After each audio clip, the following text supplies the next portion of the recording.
Hey guys, welcome. I am so excited to be here on this Sunday morning out here in California anyway.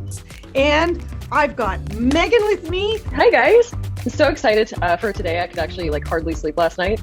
This is our first masterclass, and honestly, it's the most perfect topic because Lisa, with her experience and her vast amount of knowledge, she's going to let you guys know things that you couldn't, your average person couldn't possibly know, but it's critical information.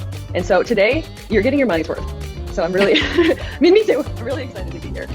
So I'm super excited, and I looked over a bunch of questions. So we'll be hitting those kind of at the end of today's lesson. So, but let's jump in right away because this whole subject to me is a super important subject, and I hope you have your pens and pencils ready because if any of you, and I know a lot of you actually do, have some projects that you're going to get started with sometime kind of this year, this is going to be so invaluable. And like Dana said, the book is there in the library that you can always refer back to, but you can also take a look at this masterclass. And so anyway, so that's going to be really super helpful. So here we go with this. And what we're going to do is we're going to talk a little about it in stages, because the most important thing that you can possibly do to have a successful project. And guys, I don't mean just, building a new house or renovating your kitchen or anything like that. I'm talking about if you're just,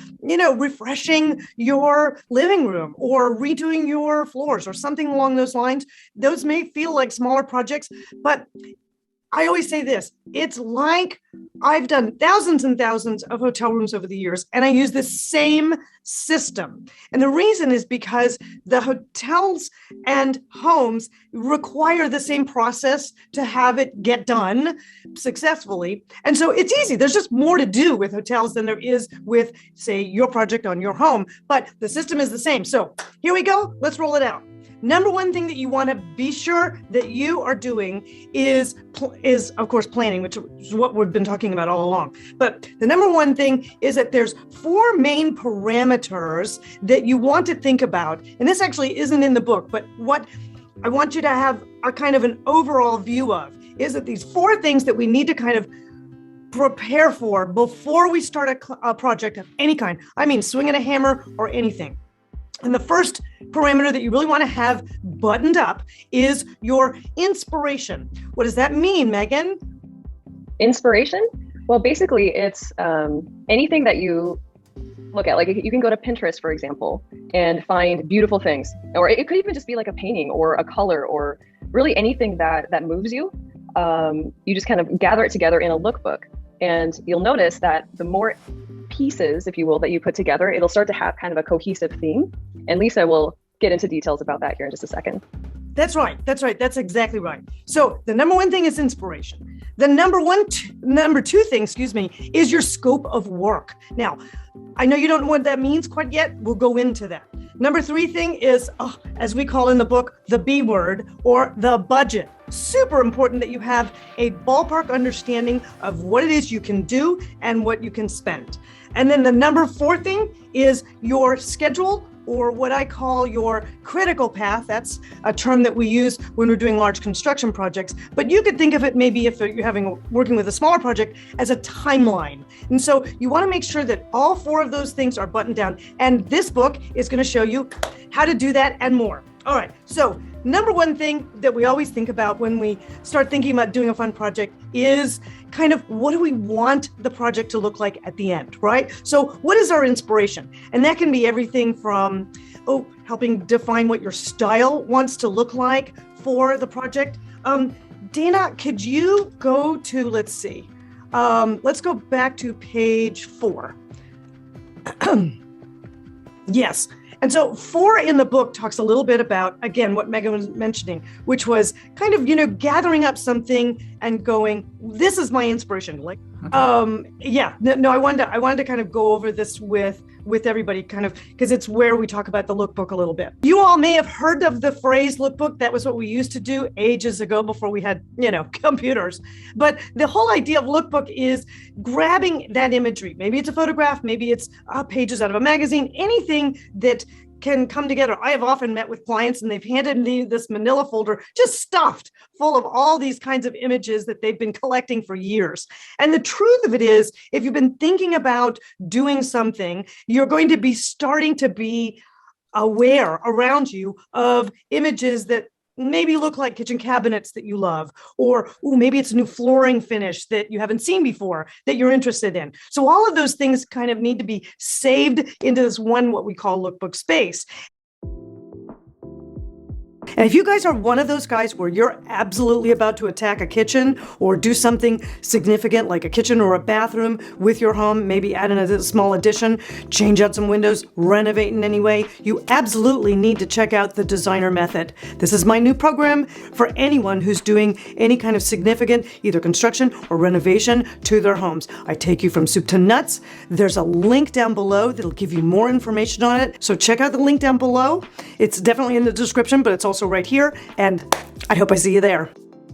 I have used a Pinterest system for years in my offices that works all the way through from the very beginning of the project, which is where we are right now, all the way through to literally the end once you've installed. Now, today, because we're really only talking about how to start your project, we're only going to talk about the first two phases. Isn't that right, Megan? Yeah. Today is just how to start a project. But honestly, I think what we should do, Lisa, is do another masterclass on the second part, which is project management, being the animal that is. So that's my vote. You know what, Megan, that's a great idea, because you know what, guys, you can think of it this way. Any project that's going to last longer than a month requires management. And so there's a whole nother book already in the library, isn't there, Megan? Yes, there is. Yes. So there will be more. Yeah, on project management. So we're not even going to touch that today. We're going to touch literally, how do you get off the mark? How do you get unstuck? How do you start your project and go forward? And the number one thing, like I said, is organizing your inspiration. So I use the Pinterest system. And so what you want to do is gather a bunch of imagery, put it all together in the Pinterest system. And initially, you're just going to place it in there so that you've got that. But like Megan said, what happens is over a period of time, you begin to look at these images and you go, I see repeating patterns. And so what you'll do is you'll take those repeating patterns and you'll move those over to a second board. And those repeating patterns could be anything. It depends upon what your project's involving. Maybe if you're doing a kitchen renovation, maybe it's a whole series of shaker style cabinets.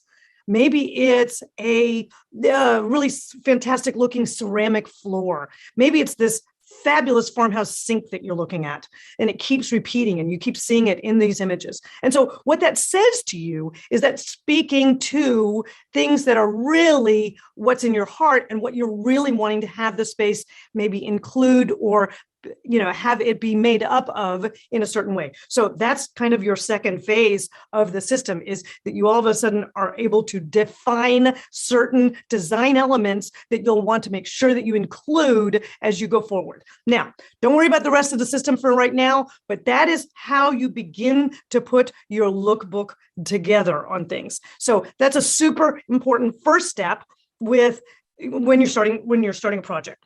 Okay, so the second phase of starting your project is understanding what your scope of work is. Now, Pat, I know you know what this is because you're an architect, but for many people, and I got to see what page that's on. Let me go back to my thumbnails real quick.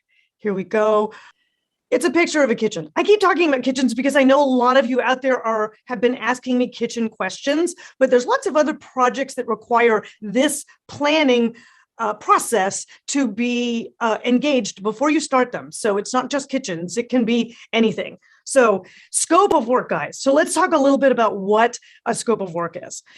What that means is it's basically going to be everything that you're going to try and accomplish in this project. Now, don't worry about the fact that you may not have enough money or time or any of those things. You want to just write down what your wish list is of things that you need to get done. Okay. So if it's a complete kitchen renovation and you have an existing kitchen, then, if you have an existing kitchen and it's a renovation, then what you're going to do is literally start by demoing out the kitchen. You're going to be doing all of those things. So you want to write all of those things down. That's what gets included in your scope of work.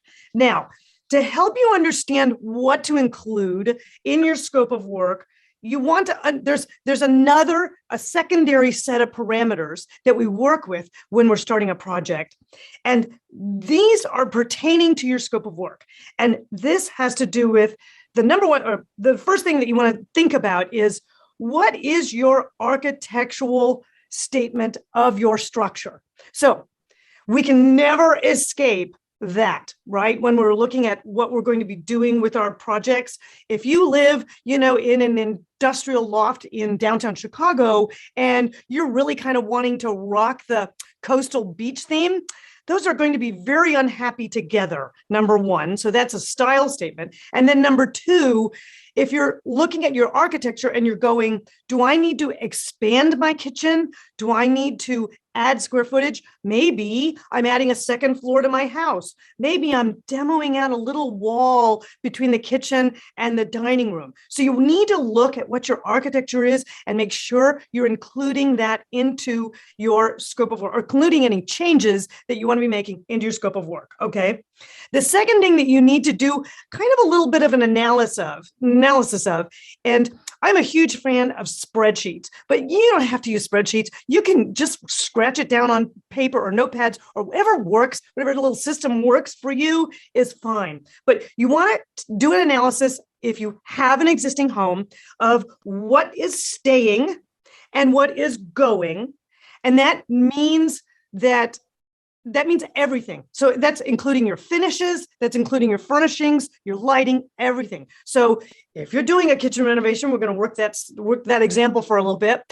Are you keeping the floor? If you're keeping the floor, then that's a parameter that you need to include. Okay.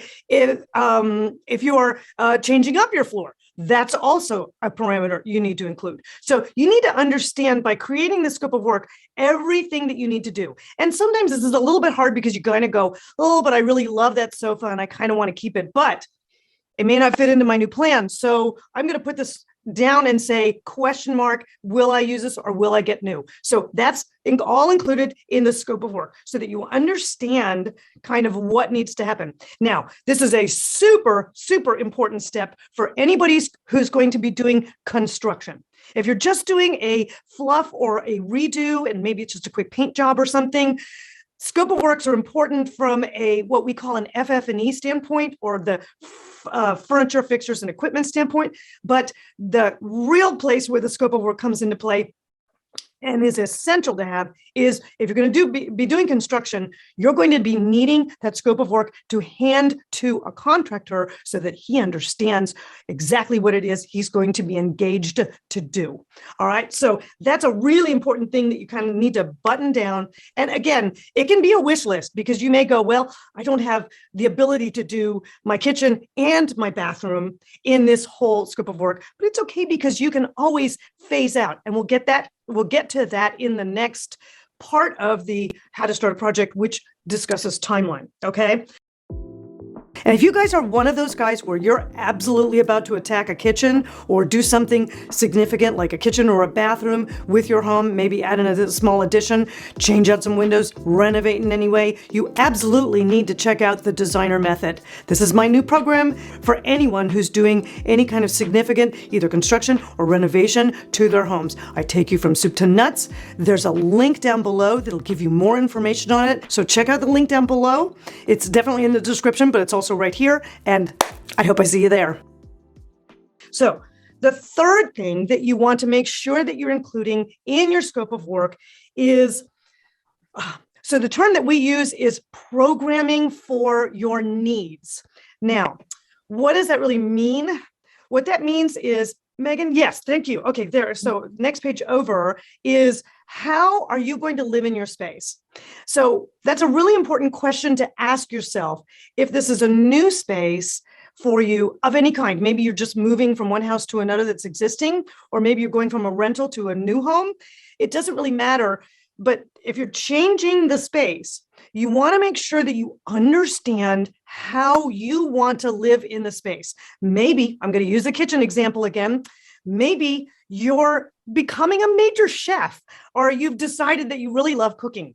So you want to emphasize more elements about your kitchen than maybe you had in the previous kitchen. All right. Or maybe, for instance, you've just had a baby and now you have a toddler running around the house, or you're going to be having a toddler running around the house. And so you're going to need to have room to do certain things in those spaces that incorporate little people. So it really all depends. It's completely up to you, but you have to kind of project a little bit and say, I really love this, but you know what? I would really love light over here on this side. I wonder if I can open up a window, or maybe open up part of a wall here, or get light in somehow. Maybe I need to add electricity somehow or another. This dark spot doesn't work for me, and I'm going to make that, I need to make that happen. Or last example, which I know so many of us can relate to, is, damn, I'm now working at home. So I need to really figure out a decent, reasonable, work from home condition. So that's a very, very valid element that you need to include into your programming and how you live in the space. This is for Lisa, and I think so she asks, where do we start as an entryway, outside, inside? And I think what she's saying is, like, in a specific, let's say if we're doing like a whole house remodel, like what space do you start in? Oh, that's a very good question, actually. And I've kind of, that's a really good question. So here's the deal. If you are literally doing a whole house, either renovation or new construction, it's essential that you apply these rules that we're talking about in this masterclass to this space. And one of the most important things that you need to think about is, how do I live in this space? And so the spaces that you live in and you use every day are the most important. So your master or your main bedroom and bathroom condition and your kitchen condition are essential. To be honest, you may not have guests in that house for, a year. It doesn't really matter, but you need to make sure that the programming and the renovation space, the renovation dollars and budget and timeline is initially placed into the spaces where you spend time. So work from home, kitchen, bathrooms, bedrooms. Those are the bedrooms for you and your family. So those are the most important things. All the other spaces, entryways, even exterior, guys, exterior budget, to me, in my mind, is always secondary, because you're living there and who cares what the neighbors think. You need to make sure that you can work in your kitchen. And so you spend your dollars there first. You can cook a meal at night and you can get your work done during the day if you're working from home. So those are the four essentials: is where do you live? Where do you spend all the time? And that's where you start. Demolition, hauling away of garbage, you need to include a cost for that, because here in the US, people charge to take large garbage away to places where they can either recycle it or dump it. Okay. If you're doing anything where you're moving electrical, you're installing new plumbing, anything like that, again, here in the US, there's going to require from your local municipality, there's going to require a permit. Okay. They're not very expensive, but you need to know what that is. All right. So you need to kind of find out where you live. Do you live in a city? If you live in the city, it's easy. If you live kind of in a country or a suburban area, you may need to call the county or the region if you're in the UK, and find out kind of who's the governing body for your area, and speak to their development department about what their permits will cost. Shipping. Oh, you buying a sofa? It's going to cost to get it there to you. So you want to include the shipping, taxes, if you're including VAT or sales tax on things. Oftentimes, if you're doing any kind of construction, you're going to not be able to have places to store things. And it may arrive, God knows it doesn't recently, but it may arrive in a place and you're not done yet to receive it. So you may need to actually have storage costs included. And then, of course, unless you're planning on installing all of it yourself, you're going to need to pay somebody to put in your appliances or your lighting fixtures, or maybe even your large sectional, which, I don't want to be hauling that thing. I'm done with those days. So anyway, so those are all hidden costs that you want to make sure that you include in your budget. The second thing that, or the third thing, excuse me, that you want to make sure that you include is any consultants you may use. You may actually want to engage a lighting designer to be included. So that's a consultant. I know you're an architect, so you're covering your documents that as well. But oftentimes, if you want to open a wall, for instance, guys, between your kitchen and your dining room, for instance, I know a lot of older houses here in the US have that partition that people want to get rid of. If you've got 2 stories, you are going to need a structural engineer. Now, they're not super expensive, but you need to build in that couple of dollars. I did a renovation, I don't know, a couple years ago now. And I think that the structural engineer to remove a 10-foot area of wall was like a $2,000 cost. So you build that into your budget. You've got to make sure you include that. So consultants, and then here's the big bugaboo that people don't really understand. And if you guys are one of those guys where you're absolutely about to attack a kitchen or do something significant like a kitchen or a bathroom with your home, maybe add in a small addition, change out some windows, renovate in any way, you absolutely need to check out the Dezigner method. This is my new program for anyone who's doing any kind of significant either construction or renovation to their homes. I take you from soup to nuts. There's a link down below that'll give you more information on it. So check out the link down below. It's definitely in the description, but it's also right here, and I hope I see you there. Which is, maybe they begin to understand now, but with COVID. But here's the truth of it is, construction and projects always have what we call overages or PARs. And the truth of it is, it can range, depending upon the level of project that you're doing, anywhere from 10% to 50%, okay? And this is really, that can be kind of a scary number. And I have hit that on a project before and really had to kind of take a step back and reassess what we were going to do next after that. And that's just the way it goes. And I'll tell you where that really gets squirrely.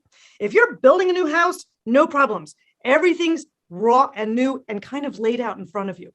If you guys are renovating a house, and that is probably 85% of everybody that's part of the club, if you're renovating, take a stiff drink and get ready, because the minute you open up that wall, God knows what you can find, okay? And the reality of it is, there's all kinds of stuff that got done before you showed up on the scene with that home that may or may not be to code.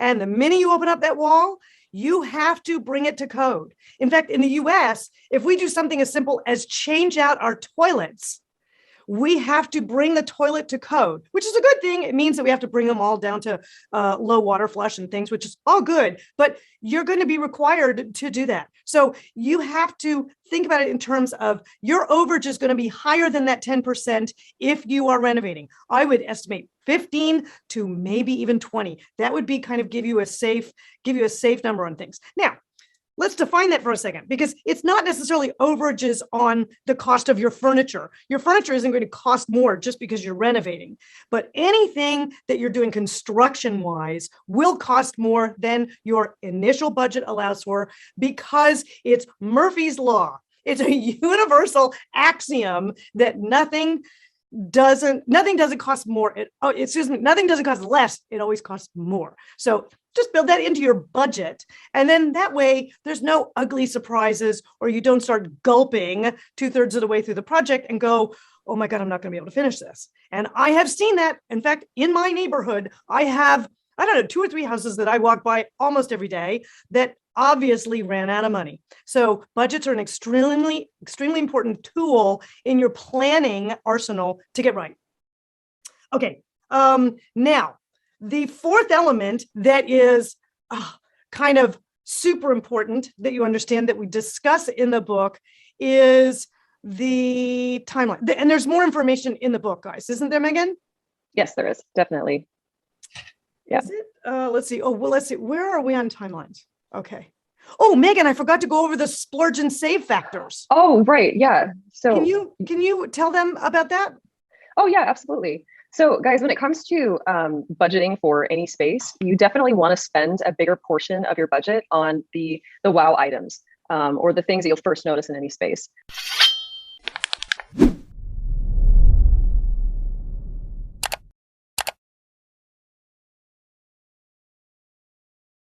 You'll also want to consider larger splurges for things that you would use daily or things that will increase the value of your home ultimately. And just to like clarify, know that like splurging doesn't mean overspending. It just simply means prioritizing where you're putting your funds. So like in the example of like a kitchen remodel, you definitely would want to invest in your kitchen cabinets. They get used daily. They take up a lot of space, so a lot of visual space. Another one would be your countertops for the same reason. They get daily use again. And so it's just wise it's a smart investment to spend a bit more on countertops and cabinets. Also faucets. Please guys, don't cheap out on your fixtures, or especially your faucet. This is another item that will get used daily. And honestly, like the higher end ones, the like top quality ones look so much better. So it's definitely worth that investment.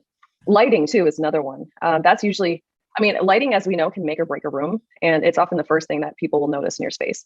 A couple of areas that you can save with your budget, I would say, like your sink. I mean, you can get just like a basic affordable option there, as well as your cabinetry hardware. There's no need to like go for the pricier option there, especially when there's so many like affordable options that look really good and will elevate the look of your cabinetry. And also your decor and accessories. There's no reason to blow your budget on like decorative accents, like vases or bowls or trays.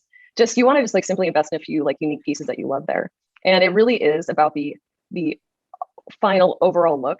And no one's really going to be able to tell the difference between high and low end when it comes to accessories. So, you know what? You're absolutely right, Megan. Thank you for that. And I want to pop in and mention that there's some really great comments, yes, in the chat that we kind of touch on in the book, and I haven't really gone over it here, but AC says, be sure and hire a licensed contractor instead of a handyman. Oh my God. Yes, absolutely hire a licensed contractor. They're more expensive for a really good reason. It's worth it, believe me. And then Heidi mentions, which I didn't even talk about, there's an expense of needing an alternate living facility. Guys, if you're doing anything construction-wise, like tearing up your kitchen, you need to go somewhere. You do not want to be trying to live in a space that's under construction. That is madness on a level you do not need to subject yourself to. Asbestos, yes, somebody obviously ran into asbestos. I don't know if we find that so much in Europe, but boy, the minute it happens here in the US, everything shuts down. So I'm just going to hit this one last point that's super important in the book. That is the kind of the fourth element in planning for the project, which is the timeline or the schedule, or we use in the business, we use critical path. And that is, Dina, that starts, I think, on page 38. Yes. Okay. So here's the reality of how all of these things link together. You have now created your inspiration. You have now defined exactly what you want to do with your scope of work. You have now created a ballpark budget. Okay. Now what you need to decide is when and how long do I want to take to do this project? And that's a super LinkedIn element, because let's be honest, you could build a house in a week if you want to, but it's going to cost a heck of a lot more money than you have budgeted. Okay. But maybe you have the ability to space your project out over a period of several months. I never work on a project, it seems, that is shorter than 6 months. Sometimes they've gone as long as 4 years. So it really just kind of depends upon the scale of the project, budgeting, the scope of work, and what needs to get done. So these 4 pillars are what holds up your planning for your project. So what do you need to include when you are thinking about your timeline is, again, I go back to construction. If you're going to do anything construction, and it could be something as simple as maybe you have a 2-story house and you want to repaint it, okay? You may want to get a professional painter in to get to those ceilings that are 24 feet up, all right? That's not an easy project to do on your own. So you want to assemble a team, and your team is completely reliant upon your scope of work, all right? And as somebody mentioned, you definitely want to make sure that you're hiring licensed people. And I will say that I will drop dead saying you always have to have a licensed contractor, and you always have to have a licensed electrician and plumber. Never let your nephew, who's learning about electricity, do work on your house. A, it's against code, all right, here in the US anyway. And B, it's extremely dangerous because the minute the electrical is done and it's not correct, you lock that stuff away behind the walls. You're not thinking about it. You could end up with a fire behind your walls. It's a nightmare. I've seen it. I've had it happen on projects. So you'd always want to make sure that you are always using people who are liable legally for the work that they perform in your home, okay? Because you do not want to have a problem on your situation. So number one, assemble a professional team that you need. Again, could be as simple as a painter. Number two, you want to, or it could be much more complex, tile guide, consultant, general contractor, all those things, roofer, all those things. Okay. Phase two is you want to hit your schematic design time frame. Okay. Oh, excuse me. You may take the timeline for hiring your team. It really depends upon your scope of work. That's why these things are so important together. But it could take as easy as like maybe a week to find a simple painter, or it could take a couple months if you're hiring a lighting consultant, or if you're hiring a structural engineer. You have to get into their queue so that you get your project onto their boards. So sometimes it can take like a couple of months. It depends. So knowing your scope of work and knowing how many team members you're going to need to assemble and knowing their timelines makes you or helps you build in this timeline. If you're still going, I don't have a clue on how to do the contractors, that's another tip, which is look for people around you, get consultants. We kind of outline the details in the book a little bit more as well, but that's a very important point. And we actually also have, because it is so important, we have created a resource that's called How to Hire a General Contractor. And that covers everything you need to know, from red flags to green flags, I suppose. But Lisa really, really details that quite a bit. Because there's a number of steps that, especially if you're hiring, I'm going to say this, there's a number of steps that you want to go through if you're hiring a general contractor, someone who's going to manage the overall construction level for your project. Especially, let's go back to kitchens again. Kitchens are the most complex space to develop in any house. And so because you have a whole number of trades, you have plumbers, you have electricians, you have cabinet makers, you have flooring installers, you have painters, you might have windows and door guys, you have appliance installers. There's all kinds of parties in the mix on that one. And what you want to do is you may want to have somebody who's kind of the boss of bosses, and that's your general contractor on something that complex. Anyway, all right. So phase two, which is phase two of your timeline, needs to be built. Phase two that needs to be built into your timeline is what we call in the business schematic design. Let me define what schematic looks like. Schematic is your ballparks.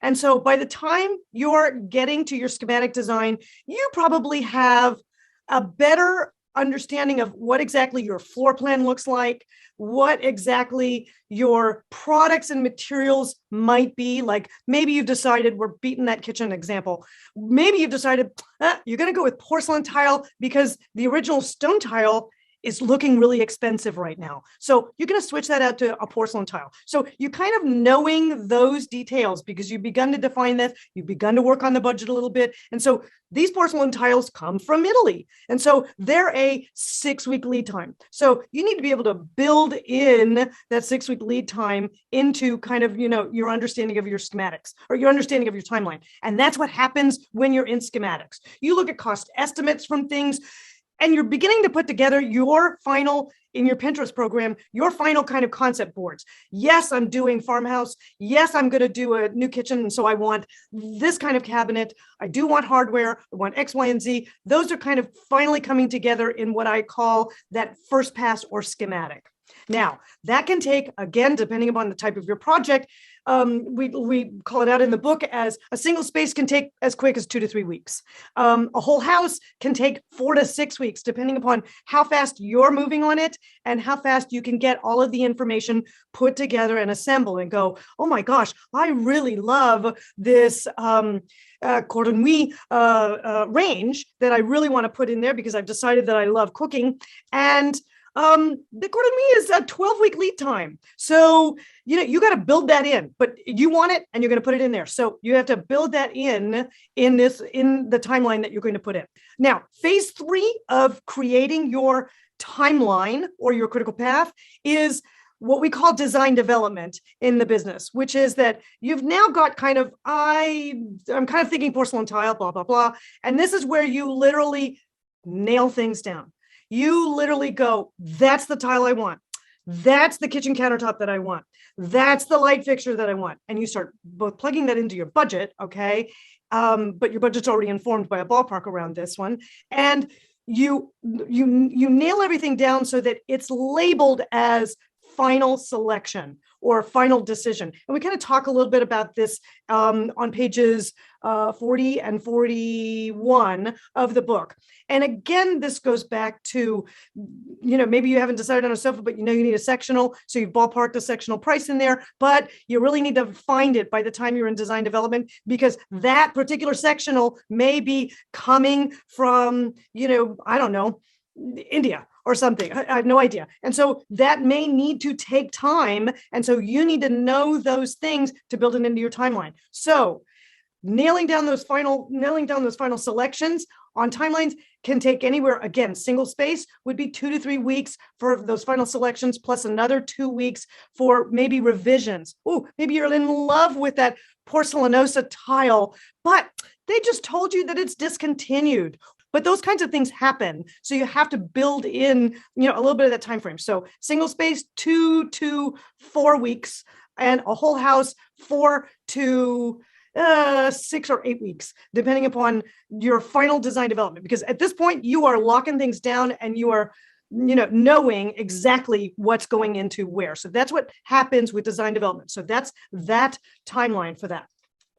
Then the next part of your timeline that you need to include is what we call procurement and or construction, and they are tied together. So if you're doing construction, for instance, and the contractor or yourself may be ordering, I'm going to use flooring again for an example, maybe you're putting wood flooring into your kitchen. Well, the reality of it is wood flooring has a lead time. All materials have lead times. Everything that needs to be manufactured that goes into a home has a lead time. So you have to understand what those lead times are and back out. So if your contractor says to you, he's going to be done with rough construction by X date, you're going to need to have that flooring ready to go there. So you need to work back from that date and make sure that you have purchased the materials by that time. All right. So if you're not doing construction, your timeline looks a little bit different, which is it's just procurement. So you're going to need to just say, okay, I'm just going to buy this sofa and that dining table, and those take 8 weeks to get in or whatever. So I need to be able to make sure that I've got everything done and ready to receive those items in 8 weeks. So you need to work back from that date that you want to be finished and place the orders for the materials at that time. So it's a simple thing to do, but it doesn't sound simple when I think about it, but it's a simple thing to do when you understand that you're always doing what you call working backwards on the timeline. All right, you guys, I love you so much. You have no idea. You make my day every time we do this. It's just, it's so fun.